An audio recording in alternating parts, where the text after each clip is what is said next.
Hi, my name is Jill and today I'm gonna tell you something about the sustainable development in my hometown Freiburg. In the aftermath of the nuclear disaster in Fukushima, Germany, among other countries, started to set some important goals of sustainable development. However, Freiburg, a city in the south of Germany and, by the way, the federal capital of climate protection, has long since earned an international reputation for having made important strides towards achieving sustainable development. So what are the forces behind Freiburg's journey to sustainability?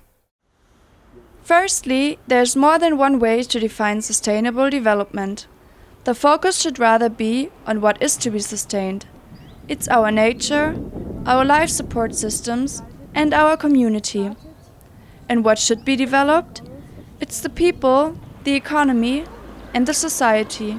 And again, there are many different factors that influence these ideas.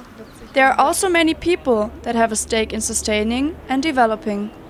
These people are the regular inhabitants of Freiburg, the firms, and the politicians. During this report, we will show if and how each part of the community contributes towards a socially conscious, an economic, and an ecologically sustainable city development.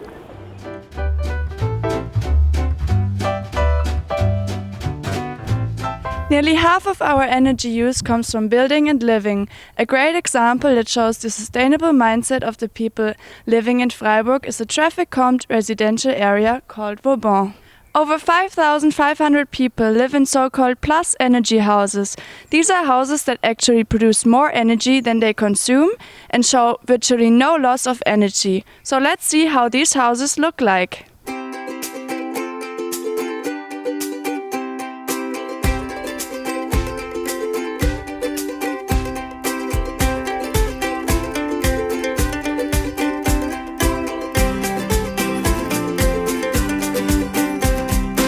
These plus energy houses present a benchmark for sustainable architecture.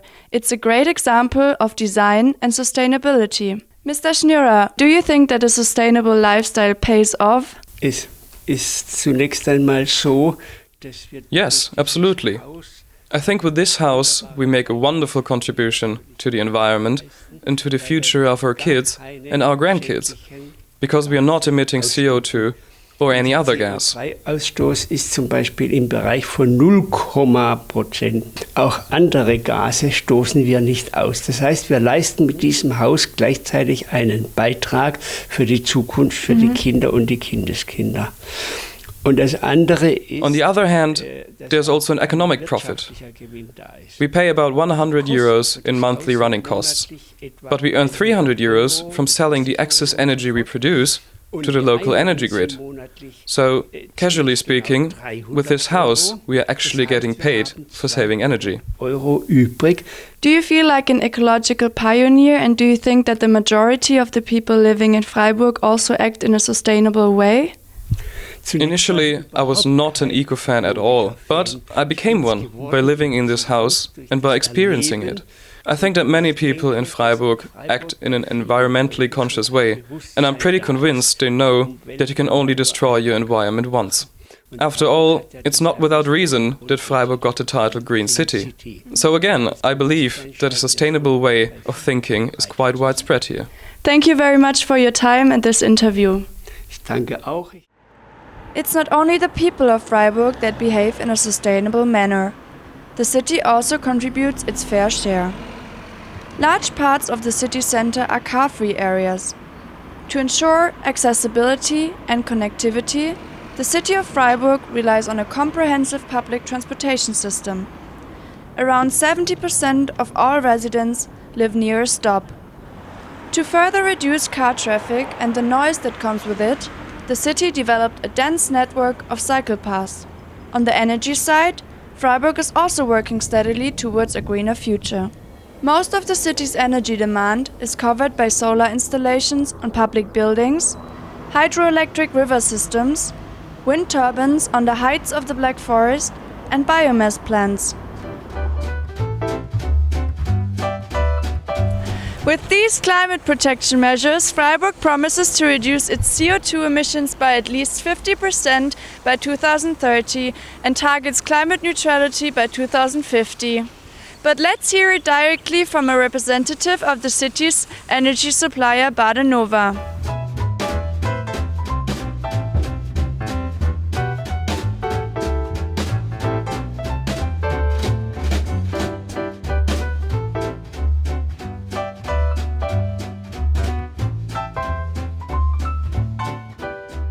How can the inhabitants of Freiburg contribute to a sustainable development in Freiburg?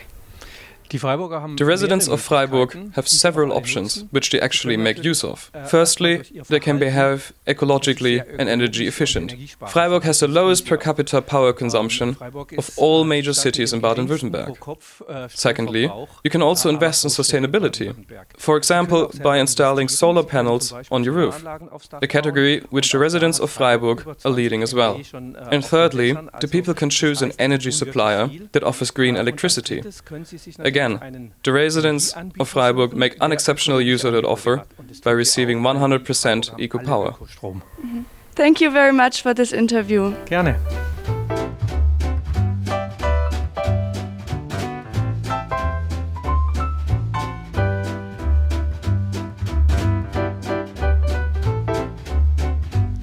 To get some additional insights on how sustainable the lifestyle of the people in Freiburg really is, we will now ask one of the city's leading architects and an expert in sustainable construction, Michael Kelble.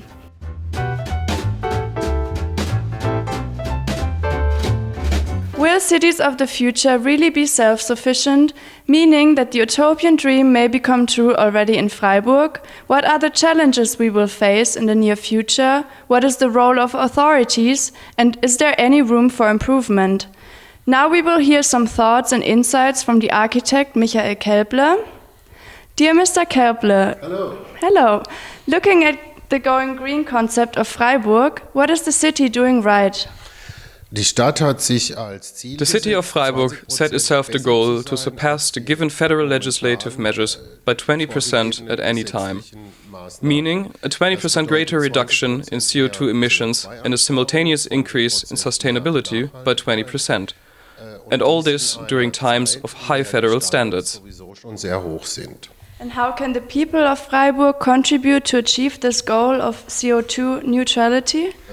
It should become an everyday habit. You can start in the morning by taking your bike to work, or simply use public transport when the weather is bad. And you can actually see that this is happening, because many residents don't own a car anymore, but instead use public transport or car sharing options to get from A to B. Thank you very much for this interview. Have a nice day. Thank you too.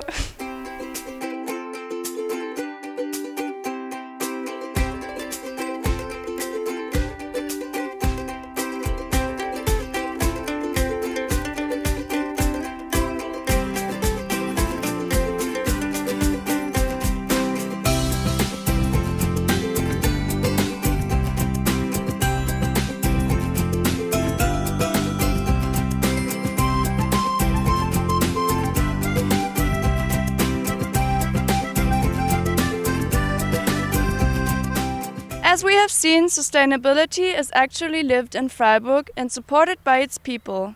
However, there's still plenty of room for improvement. Freiburg needs to resolve a fundamental conflict of interest between the Green governing party and the needs of its inhabitants, which is more greener areas versus more urban residential construction. At the moment, housing in Freiburg is green, but not quite affordable. Normal income groups find it hard to spend 20 to 30% more to finance these eco-friendly houses. Hence, the government or the city of Freiburg should offer soft loans or other forms of public transfers in order to support these economically and socially weaker parties. Moreover, by prioritizing inner-city construction, Freiburg can block the expansion of suburbs, minimize incoming traffic, and achieve a better utilization of its public transport system. To strengthen the social ties within a community, the city should promote the neglected concept of integrative housing, which is the cohabitation of people in need and young people that offer care. This will promote the cultivation of knowledge, social diversity, and social cohesion. Thank you very much for your attention, and I hope to see you in Madrid.